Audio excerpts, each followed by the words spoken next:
Hello guys, magandang gabi ulit sa inyo lahat. Ito si Mike Paduan. Nakita ulit tayo sa ating Tagalog version ng Tropical Weather Analysis ngayong Lunes hanggang Miyerkules, Marso 28 hanggang 30, 2022.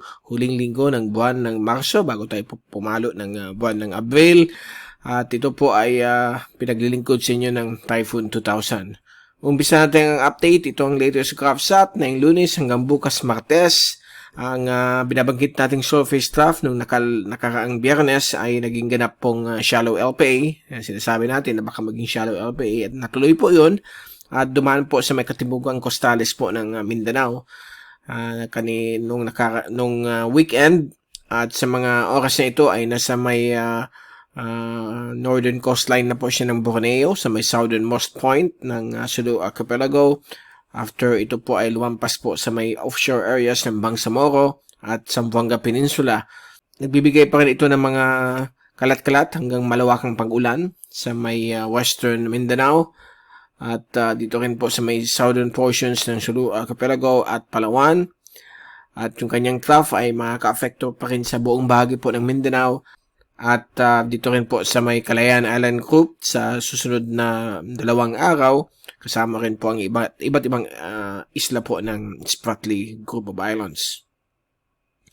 Samantala sa Kabusayaan, Bicol Region, Calabarzon, Metro Manila, at gayon din po sa may Oriental Mindoro, Marinduque, and also yung Romblon ay nasa influensya po ng hanging silanganin. So magbibigay rin po dyan ng mga localized thunderstorms, lalo na sa hapon ng gabi. Kaya dito sa Naga, 2 beses umulan, kaninang tanghali at kaninang mga alas 5 ng hapon. Samantala, sa may dulong hilagang Luzon, meron pong dumadaan pong frontal system at yung kanyang shear line ay nakakabigay po ng malamig na bagyang malamig na panahon sa may Batanes, Bubuin, Group of Islands. At for the next 24 hours ay magiging mahangin din po dito sa may dulong hilagang Luzon. Kasama po ang areas po ng Ilocos Norte, northern o hilagang bahagi po ng Cagayan at hilagang Abra. So yan po ang mga areas na maapektuhan po ng northeasterly surface wind flow. Samantala sa labas ng ating bansa, all clear. Wala po tayong natanawan na kasunod na LPA o bagyo. Ang ibang bagay ng ating bansa magiging tuyo, medyo mainit at may mga isolated rain showers pa rin po siya o thunderstorms lalo na sa hapon o gabi. Ito naman po yung zoom in satellite animation. So yan po, nakita po ninyo yung pagdaan dito ng surface trough. Yung dating surface trough na naging shallow LPA. At ngayon po, nasa may kadalampasigan na po ng northern Borneo. At dito naman po sa may Bicol Region, Eastern Visayas, ibang portions po ng Mimaropa at Calabarzon, Metro Manila area.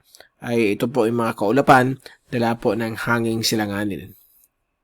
At sa zoom in satellite animation, so kitang-kita po ninyo, sa nakalipas na 6 na oras, ay nandiyan pa rin po yung mga localized thunderstorms, lalo na po sa Palawan, Sulu Archipelago, ibang portions po ng Western Mindanao, portions ng Eastern Visayas at Kabikulan na nagkakaroon po ng mga watak-watak pong mga isolated rain showers and thunderstorms dahil po nga sa existence ng La Nina climate conditions.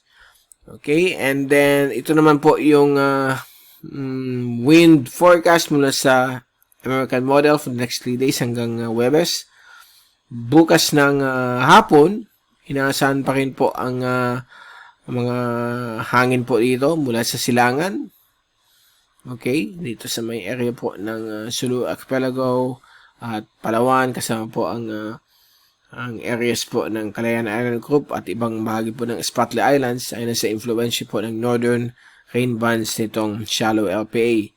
Samantala, ang Bicol Region, Central Luzon, Southern Tagalog Provinces, Metro Manila, Visayas ay nasa influensya po siya ng hanging silanganin. Dito rin po sa may bahagi po ng extreme northern Luzon, yung mahinang hangin mula sa timog silangan. At sa Huwebes o Miyerkules ng hapon, ay patuloy pa rin yung hanging silanganin sa Eastern Visayas, Bicol Region, Eastern Luzon at dulong hilagang Luzon. Ito na po yung shallow LPA naging aktibo habang papalapit po sa coastal areas po ng Central Vietnam. At sa Webes ng hapon, medyo naglandfall na po yung shallow LPA. So, hina na po dito ang mga thunderstorms. But still, mayroon pa rin po dyan.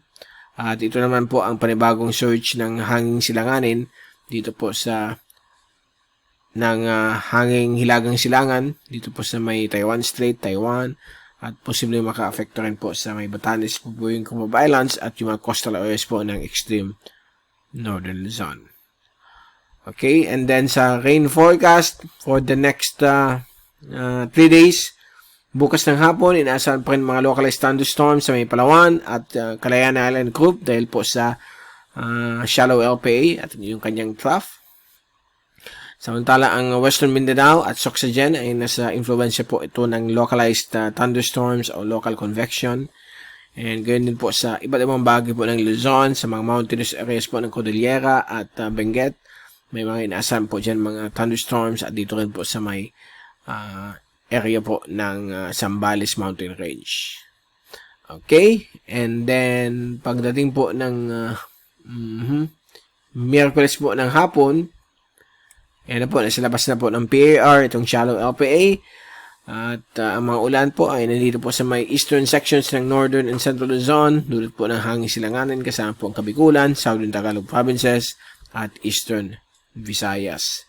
At pagdating po ng Huwebes ng hapon, yan po, nandyan pa rin po ang mga kalat-kalat na mga pag-ulan, pagulog at pagkidlat sa iba't ibang bagay po ng Luzon, lalo po yung western sections ito o yung Ilocos region hanggang Zambales area. At dito rin po sa Kabikulan, same situation na na-experience natin. Okay, may mga localized thunderstorms na possible. At dito rin po sa Visayas at Mindanao. Now, yung rainfall accumulation forecast, sunod na 3 araw. So, kitang-kita po ninyo dito ang pagdaan ng mga ulan. Ito po ay dahil po sa pagdaan ng shallow LPA sa may southwest of Puerto Princesa at dadaan po siya south of Calayan Island Group baka bukas ng hapon o gabi.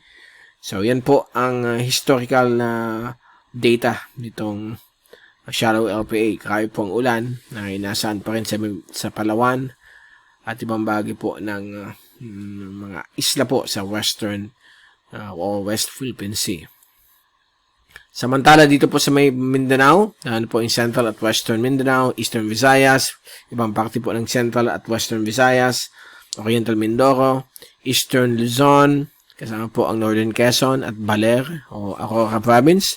At ganyan din po sa Bicol, sa may coastal areas, may mga possible po mga rainfall accumulation sa susunod na 3 araw. Okay, so far yan po ang ating latest ng araw ng Lunes. Babalik ulit tayo sa Miyerkules upang bigay sa inyo yung pinaka-latest sa ating panahon. Mula sa Typhoon 2000, ito si Mike Padong papaalam. Mag-ingat po tayong lahat. Be #weatherwiser. Stay safe always. At maraming salamat po sa pagpanood nyo sa aking channel.